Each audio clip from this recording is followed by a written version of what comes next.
প্রথম আজকের এই অনুষ্ঠানের পরে প্রথম আমাদের এই গ্রন্থাগারের জন্য বই দিচ্ছেন কবি এবং শিক্ষিকা সঞ্জনা দাস রায়। আমরা গর্বিত এবং ধন্যবাদ জানাই যে আজকের এই শুভ উদ্যোগে তিনি প্রথম অংশগ্রহণ করলেন।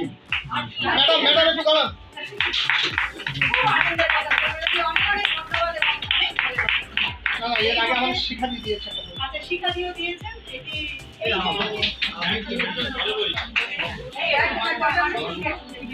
খুব ভালো জিনিস।